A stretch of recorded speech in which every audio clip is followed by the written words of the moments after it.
In this video, I'm going to continue working on the review for test 4, starting with the number 21, which I skipped in the last video that we did. And we covered the first half of this homework assignment. So number 21 is a city council consists of 6 Democrats, 8 Republicans. If a committee of 7 people is selected, find the probability of selecting 5 Democrats and 2 Republicans. So we need to break this down. This is a probability. We need to have our grand total.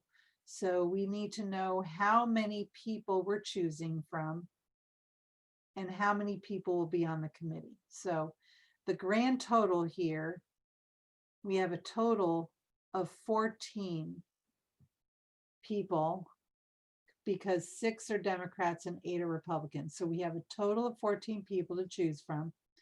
And we're forming a committee with 5 Democrats and 2 Republicans. So we have a total of 7 people on this committee. Okay, so that's our grand total. Now, to find the number of ways to choose the Democrats, we have 6 Democrats taken 5 at a time, right? Because we want 5 Democrats on the committee. And for the Republicans, we have 8 to choose from, and we want to select 2. So for the Republicans, N equals 8, R equals 2.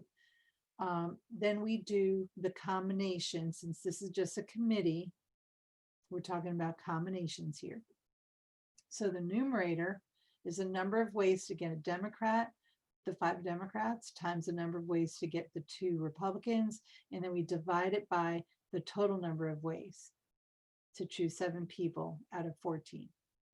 So the Democrats is a combination of 6 taken 5 at a time, times combination 8 times taken 2 at a time, and then we're going to divide that. So we'll put this all on our calculator, and actually I'm going to let you do that on your own. I've already worked this out a little bit, so you could do each one separately. And so to find the Democrats, we have 6 ways. The combination of 8 taken 2 at a time is 28. And then the combination of 14 taken 7 at a time is 3,432. Go ahead and multiply the numerator, and we get 168 over 3432. And then press your math enter key, and we get the simplified fraction here, 7 over 173. All right, so I think we already did 22 in the last problem, or the last video. So we're going to move on to 23. You are dealt 1 card from a deck of 52 cards in a deck. Find the probability that you are not dealt a club. Okay. So I'm going to bring over my cards again. The probability of not being dealt a club. Well, we know there are 13 clubs, right? So the number that are not clubs is 52 minus 13.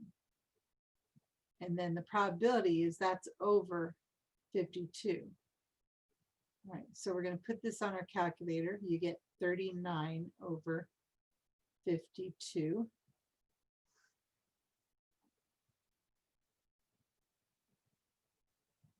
And the answer is 0.75. In question number 24, you randomly select a card from a 52 card deck. Find the probability of selecting an 8 or an ace. So the probability of selecting an 8 or an ace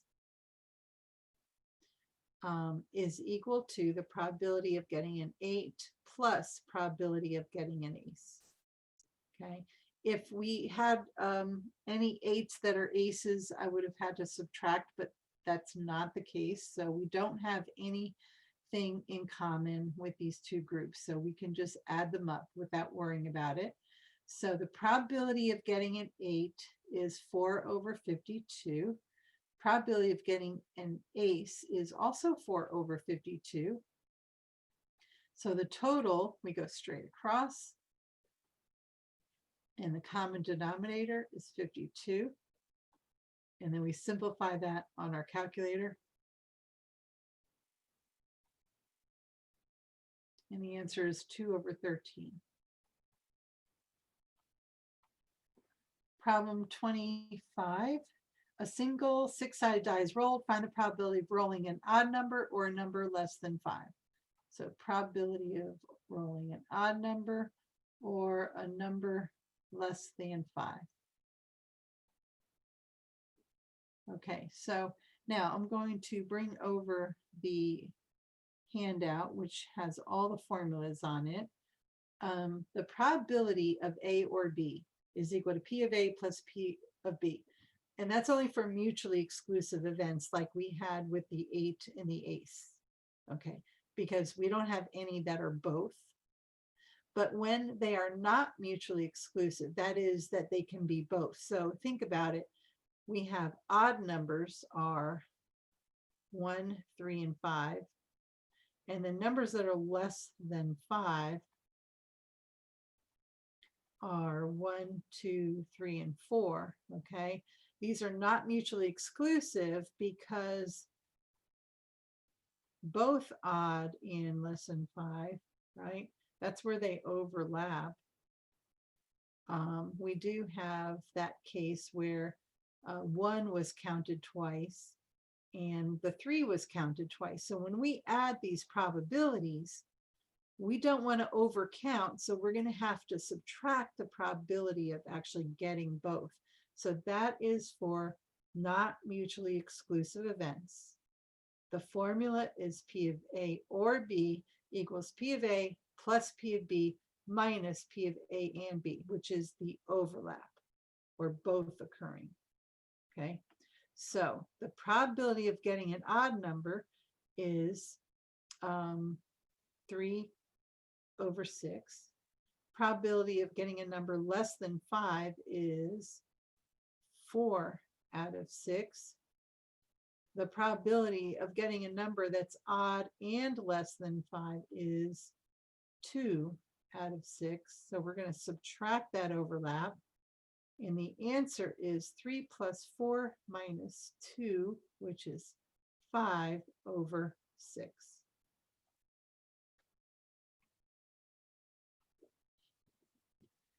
Now we have a spinner problem, number 26.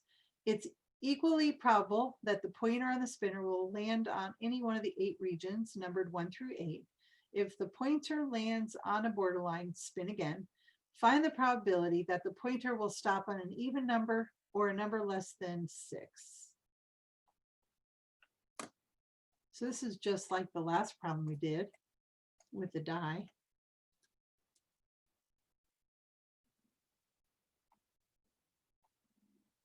So on the spinner, we want the probability that it will stop on an even number.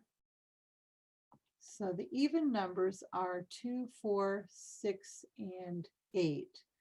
So the number of possible outcomes is 4 there. And then the number less than 6 is 1, 2, 3, 4, and 5. So n is 5 there. And both even and less than 6. All right, so we're just looking at the numbers that both groups have in common.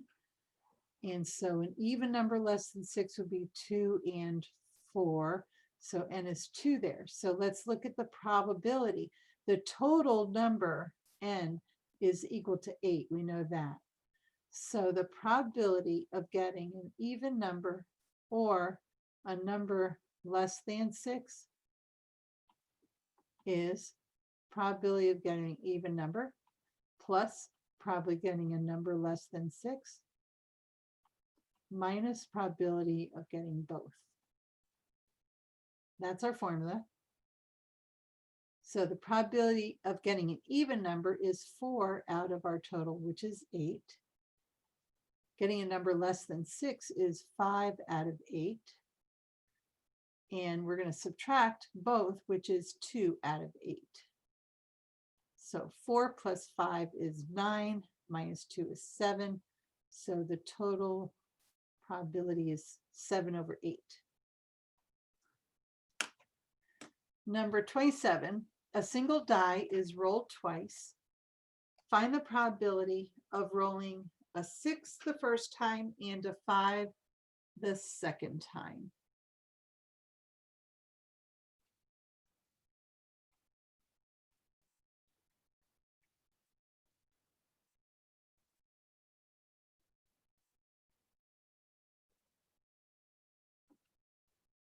Okay, so what we have here is the word and, okay? And that's a word that's very special in meaning because it represents multiply.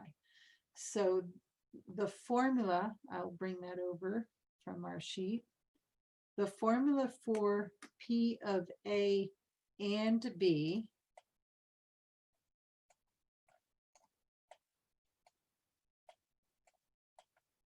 I will find it. There it is. Okay. So the formula is P of A and B is equal to P of A times P of B after A has already occurred. So if the events are independent, we don't have to worry about our new total here after A has occurred. So and we'll get to that in a minute. But if the events are independent, in other words, the first event has no bearing on the second one, then we can use this formula.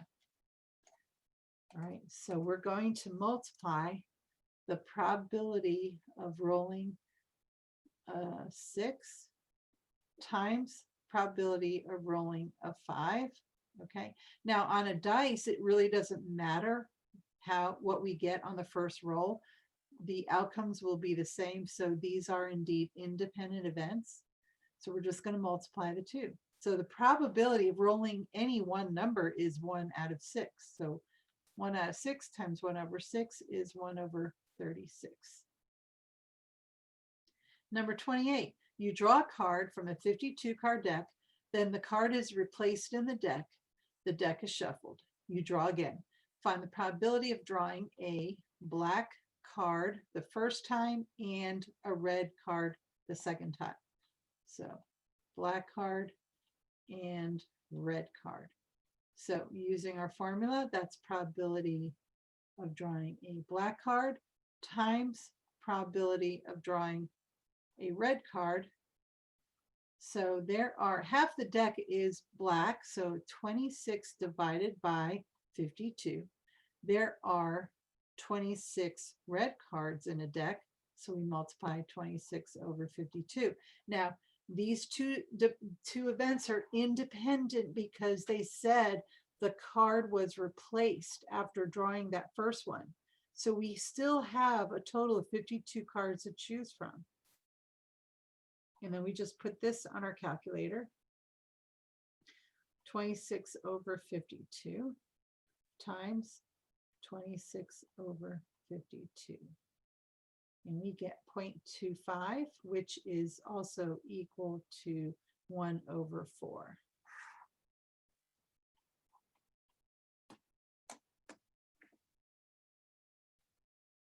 Question number 29. Elizabeth brought a box of donuts to share.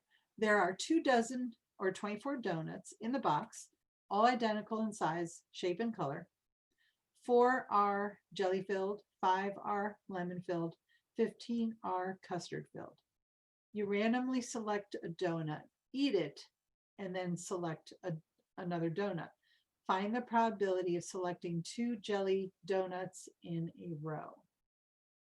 So for 29, we want the probability of getting a jelly donut, eating it, and getting another jelly donut. Is probability of getting a jelly times probability of getting jelly after the first one was eaten. So there are how many jellies are here? 4.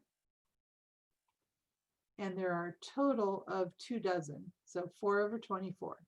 Now, of these jelly donuts, we ate one, giving us 3 left to choose from for our next probability. So now there are only 3 jelly left, and our total is 23. And then I can cross cancel. And so I can do this by hand, but you're welcome to put it all in the calculator. And we get 1 over 46.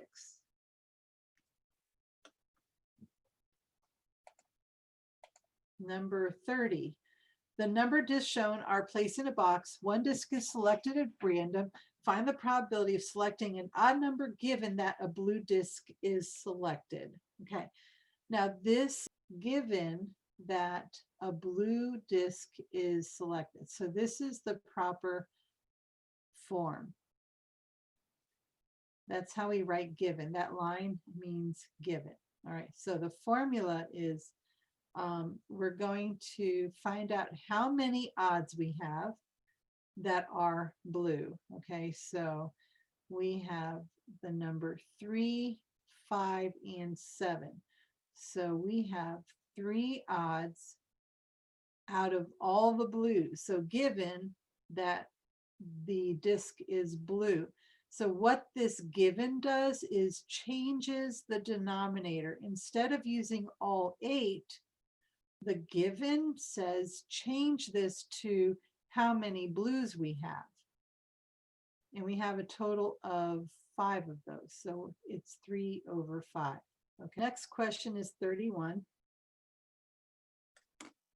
This table shows the outcome of car accidents in a certain state for a recent year by whether or not the driver wore a seatbelt,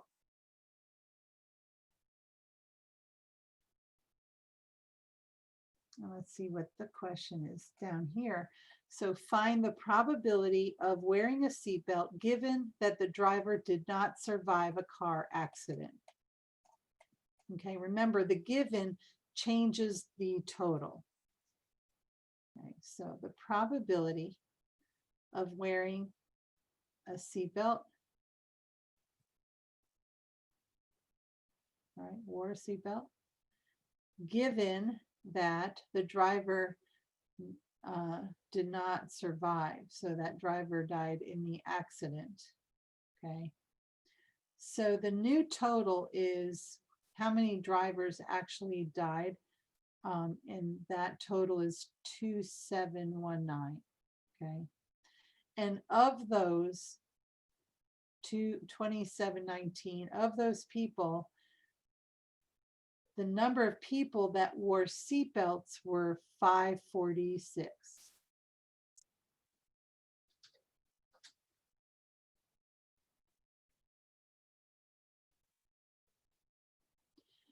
And they want this rounded to 3 decimals. So let's put this on our calculator.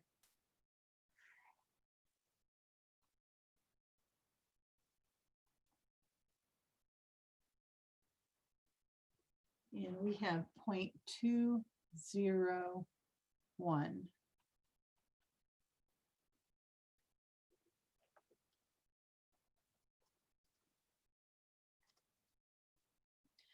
And the probability as a fraction, we just press math, enter, enter, and we get 546 over 2719. The government of a large city needs to determine whether the city's residents will support the addition of another firehouse. The government decides to conduct a survey of a sample of the city's residents. Which one of the procedures would be the most appropriate for obtaining a sample of the city's residents? The first one is survey a random sample of the firemen who currently work in the city. The second one is survey every 10th person to use the public restroom. The third one is survey the last 100 residents listed in the telephone directory. And the fourth one is survey a random sample of persons within each neighborhood. So here we need to know what is the population being studied here. Okay, so looking at this problem, they want to know if the city's residents will support the addition of another firehouse. So the population here is the city's residents. And so we want to know which of these ways to conduct a survey would be the most appropriate to represent our population, okay? The first one is only getting a random sample of firemen, so that doesn't represent everybody. The next one is every 10th person to use the public restroom. Not everybody uses that public restroom. The third one is survey the last 100 residents listed in the telephone directory. Well, the problem here is that is not a random sample. And the last one is survey a random sample of persons within each neighborhood. And that appears to be representative of the entire city's residents. So we will check that answer. Move on to the next one. Find the mean. Okay, now we could just throw this right into our calculator. So the mean is the average of all the numbers. So we just simply add all the numbers up and divide by the number of numbers that we have. So if you don't have a TI-83 or a program, I'm going to show you both, right? So to find the mean, we're going to add everything up. 145 plus 85 plus 115 plus 85 plus 105. And then we're going to divide by the total number. N is 5. And so the mean is 300 and well, that doesn't make sense. Let's make sure we got the right numbers here. 2, 3, 4, 5, 145, 85. Oh, I have an extra 115 there. So I'm going to arrow up here and just rewrite that line and edit that. I had a little extra 1 there. And so I'm going to delete that. Okay, that looks better. Okay, so the total is 535, and we're dividing that by 5. So the mean is 107. Okay. Now, there's another way to do this. This is going to be very helpful in the coming problems. So if you have a program, you can put the entire list in your calculator. On the TI-83 and the 84, we're going to press Stat. Then we press Enter. If you have numbers in your list, we're going to clear those out. So you go to the top, press Clear, then Enter. Arrow over to the top, press Clear, then Enter. So we're going to put all of this into list 1. So we have 145, 85, 115. There's that extra number again. And then we have 85 and 105. Okay. Now to find the mean and a whole bunch of other statistical data, we're going to run the one variable stats program. So the first thing is we go back to Stat, arrow to Calc. The first item is one variable stats. Press Enter. We're going to put in the list L1. So second one will give you that L1. And then calculate. And at the very top, the mean is 107.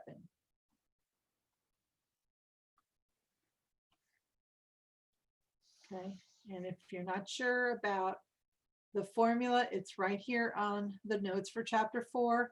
The mean is symbolized by X bar, and that's equal to the sum of all your X's divided by N.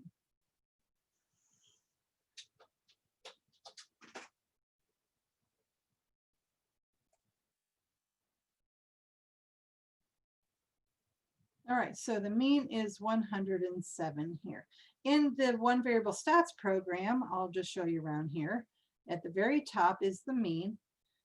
This SX is equal to 24.9.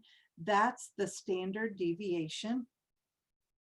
The total number of data items, N, is equal to 5. This is what we call the 5-number summary. The last 5 numbers are where they appear.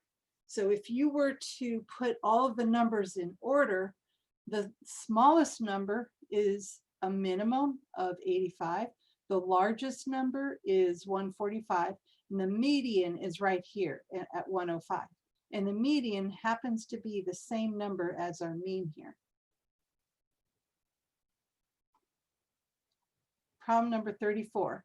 In one common system for finding a grade point average, or GPA, A equals 4, B equals 3, C equals 2, D equals 1, F equals 0.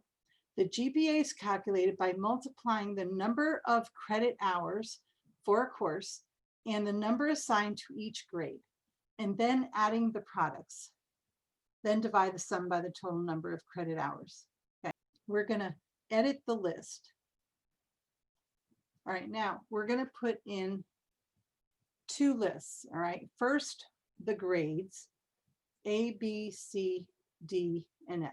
Okay, so we have, and actually the grades that we have here are 3 B's and a C. So I'm going to, instead of put the grades, I'm going to put their values that are given. Okay, so first clear the list.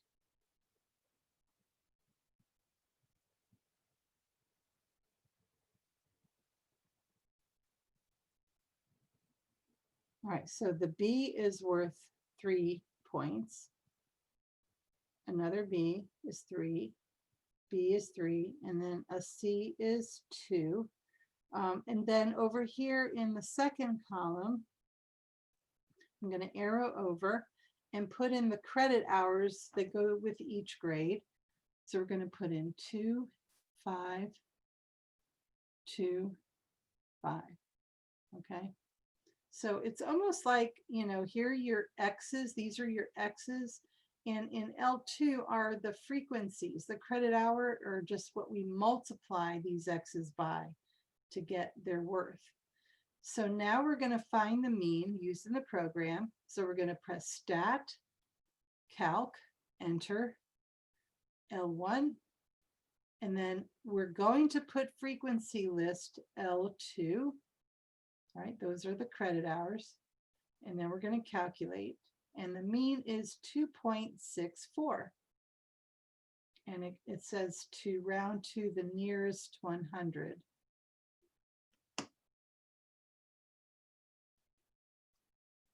All right, so that's a really cool way to do it on the calculator. If you wanted to do this by hand, all right, so we have the B, B, B, and C. All right, and so those are correspond to a 3, 3, 3, and 2. Okay, so those are my X's. All right, and then my credit hours, which are my frequencies. The credit hours is 2525.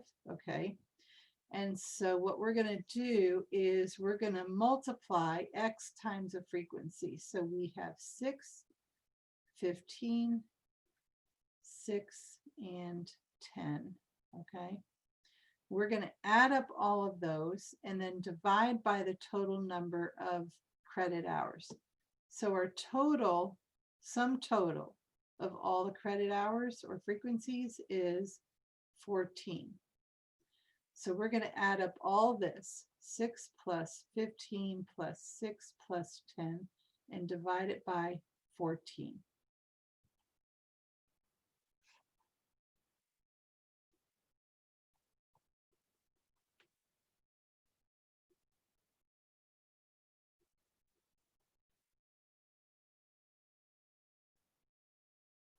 And we get a total of 2.64. Okay.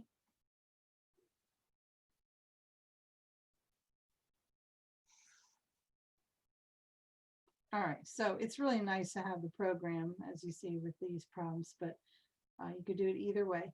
All right, so now we're going to find the median. So the median is the middle number, or the average of the two middle numbers. So let's get, so the median of this group. So first we have to arrange it in order. The smallest number is 34. And the next one is 39. And then 42, 46, 55, 59. All right, so the median is in the middle, and unfortunately we don't have a number that's right in the middle. So what we need to do is take the average of the two numbers that are next to it. So the median is the average of 42 and 46. So we're going to add those and divide by 2. So 88 over 2 is 44. So here the median is 44. Again, we can use the calculator for this. So first we have to edit the list. Just clear everything out. And in our list, we're going to put everything, and it doesn't have to be in order, so we could just write it in. We have 42, 59, 55, 34, 39, and 46. And then run our stat, calc, enter. L1 is our list. We do not have another list, so I'm going to clear L2 out, and we don't have a frequency here. We're going to calculate, and the median is on the second page in the 5-number summary. The median is indeed 44.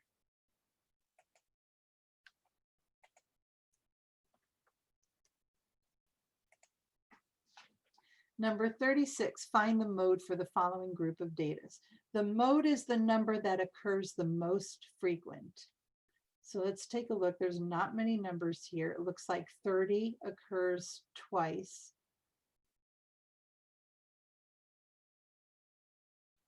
Okay, so the mode is 30. Find the standard deviation for the group of data. All right, now the standard deviation is a formula that we can do by hand, or again using the program, the one variable stats program. So to break this down, we do a table where you keep track of all your x's. And so the first thing you do is what's inside the parenthesis. You subtract the mean from your score. So this is going to be a table. And then the next thing you do is square the difference. Okay, so just in order like this. And then once we do that, we're going to take the sum and put it down here.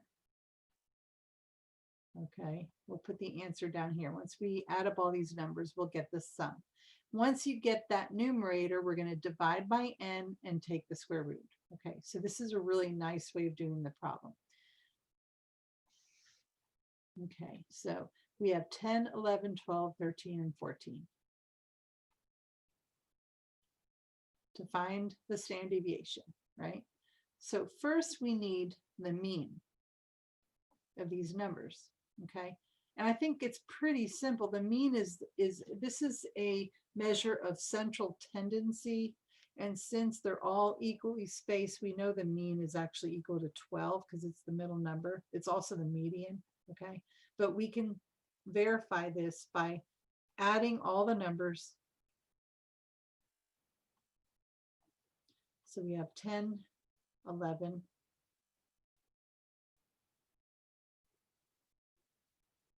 12, 13, 14. Add them up and then divide by 5. And so the mean is 12. Okay, so now we're going to subtract the mean from each of these scores. So 10 minus 12, right? 10 minus 12 equals -1. And -1 squared is equal to, all right, so I'm going to square this, and we get 1. Okay, so we're going to do that for each of them. 11 minus 12 .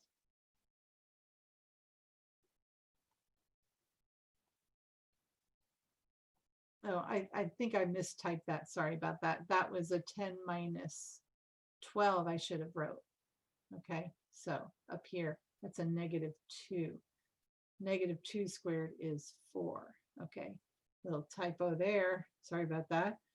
The next one is 11 minus 12. That's equal to -1. -1 squared is 1. All right.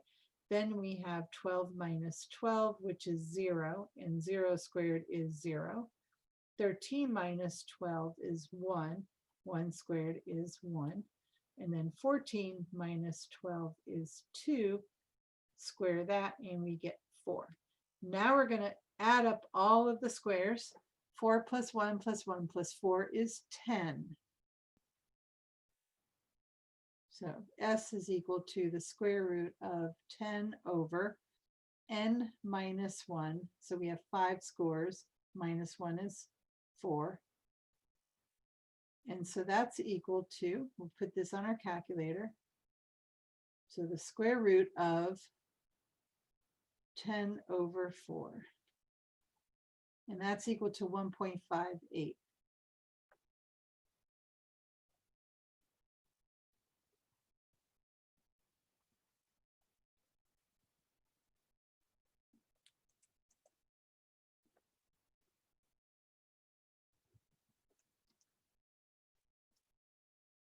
So the shortcut on doing the standard deviation is on your calculator,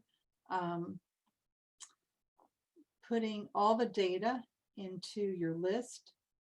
So we press Stat, Enter, Clear List, and then you put all your scores in, 10, 11, 12, 13, 14. We press Stat, Calc, Enter. Put L1, nothing for your frequency, then calculate. Your mean is 12, the standard deviation is 1.58. Okay. The next problem, find the standard deviation for the group of items, 7, 8, 8, 8, 8, 9. All right, so we can put this in our calculator, edit the list.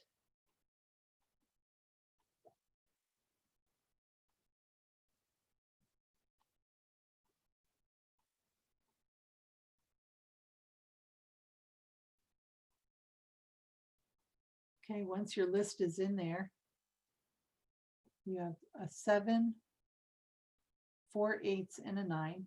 Once your list is in there, we can run the one variable stats program to get the standard deviation. So we press Stat, Calc, Enter, L1, Calculate. And so the standard deviation is 0.63.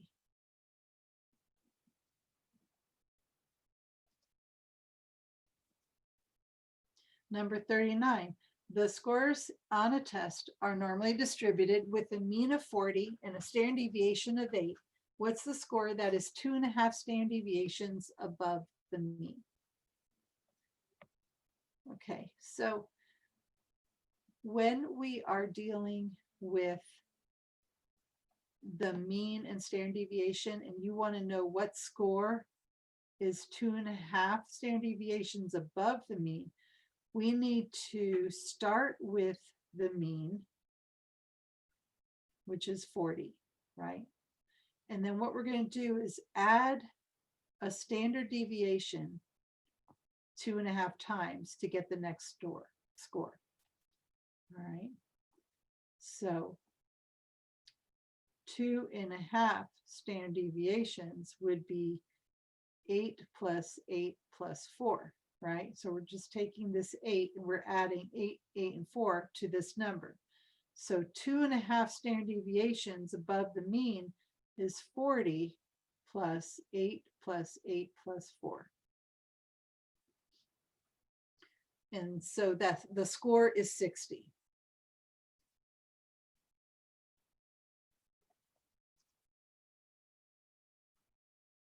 The next problem, number 40.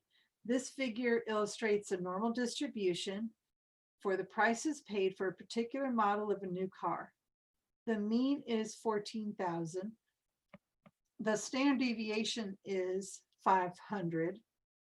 Use the 68, 95, 99.7 rule to find the percentage of buyers who paid between 12,500 and 14,000.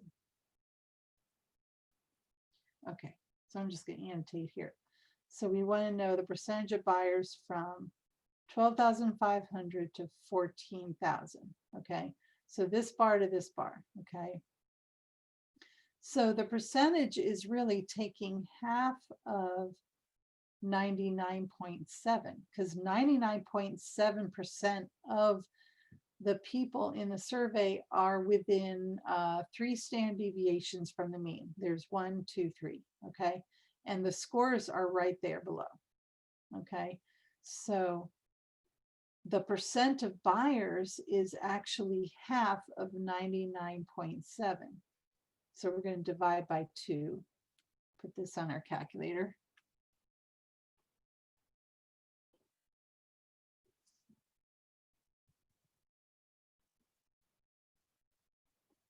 So the percent of buyers is 49.85.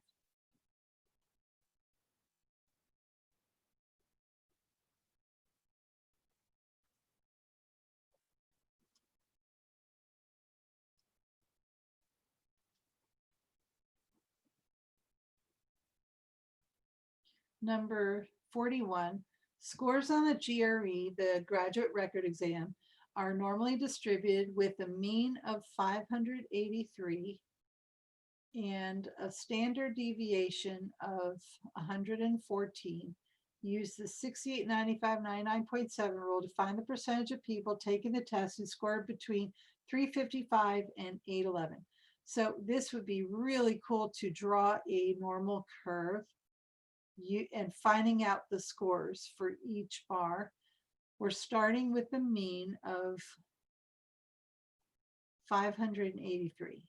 All right, we're going to use the standard deviation to find 1, 2, and 3 standard deviations above, and then 1, 2, 3 standard deviations below.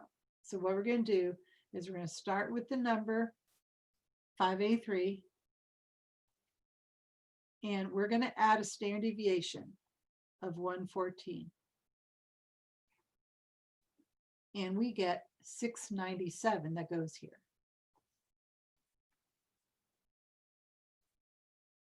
Okay, and we're going to keep doing that until we fill this whole number line out. Okay, now it says find the percentage of people taking the test that score between a 355 and an 811. So I'm going to need to find that number 811. So I'm going to keep going until I get to that number, and then I'm going to go to the left until I get to that 355. All right, so from 697, I'm going to add it again. A standard deviation is 114. And we get that number 811. All right, now I'm going to go to the left here. Okay, so I'm done. I'll show you how to get these regions here in just a minute. So now I'm going to get the scores on the left side of the mean. So we're going to start with 583, and we're going to subtract 114.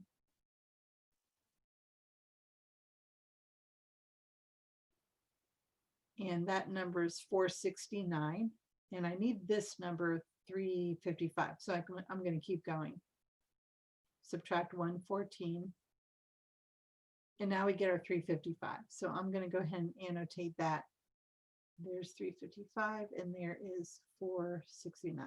Okay, so we're looking for the percent of buyers that are between these scores or numbers. Okay, So this is the area that we want to know.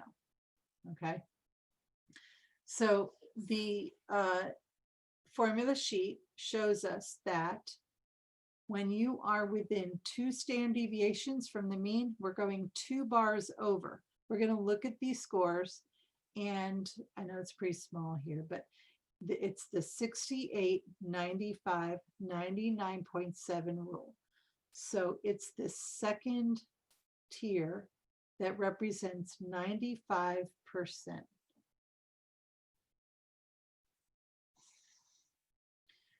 So 95% of the people score between 355 and 811.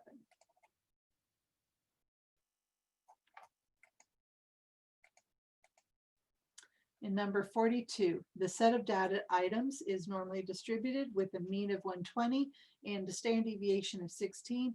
Convert 136 to a z-score. All right, so the z-scores are also on this formula sheet. The z-score is x minus x bar divided by s. Okay. So we're going to write that down. The z-score is x minus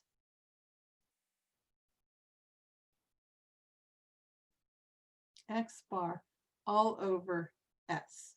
So in this problem, the mean is 120. The standard deviation is 16.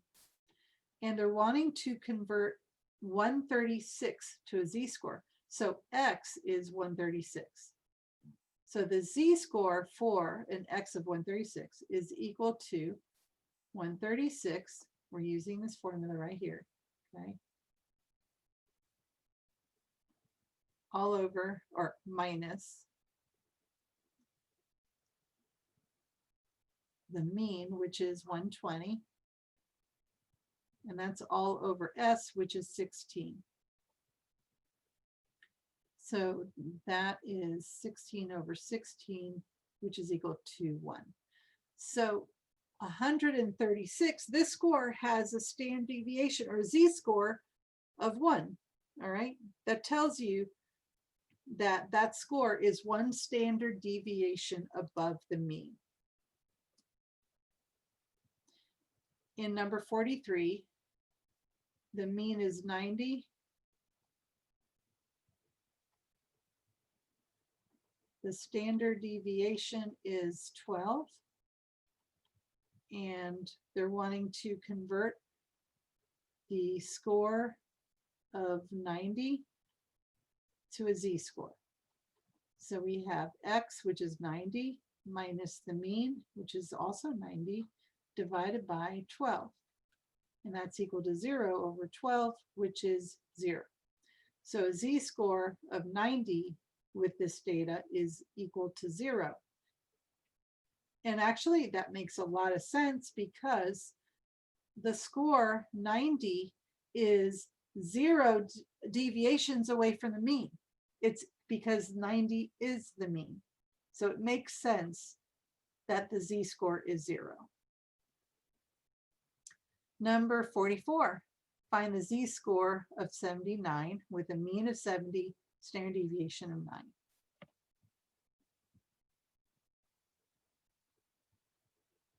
So x bar is 70, s is 9, x is 79. So the z-score is 79 minus 70 over 9. And that's 9 over 9, which is 1.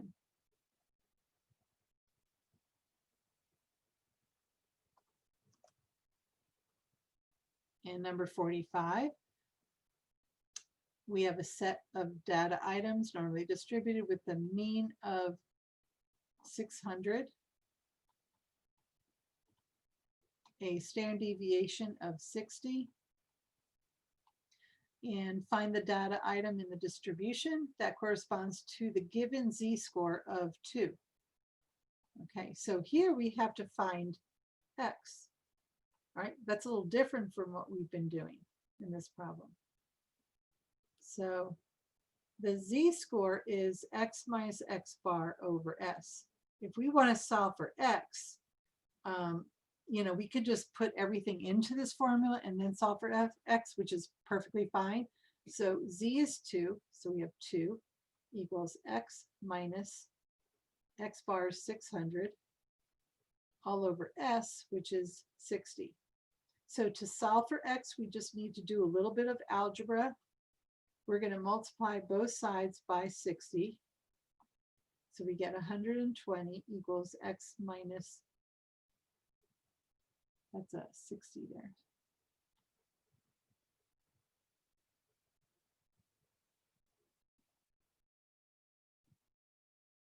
Oh, it is 600. Yeah. Okay. X minus 600. Okay. So we multiplied by 60. What that does is get rid of the denominator. All right. So the left side is now 120 equals x minus 600. And then we're going to add 600 to both sides. So 720 equals x. So the data item for a z-score that's equal to 2 is 720.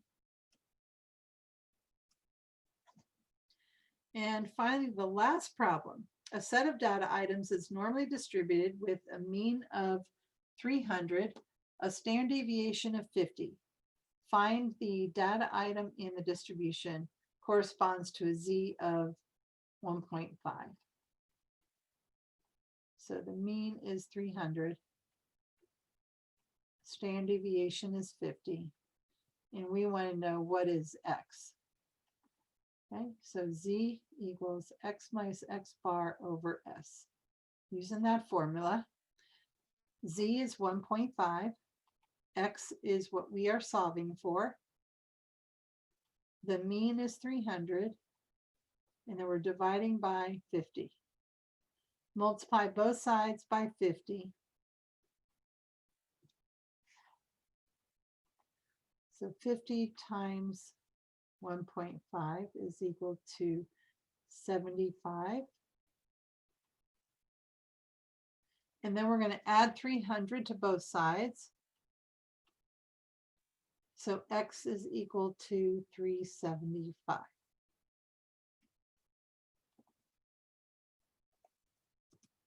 And we have finally finished the review.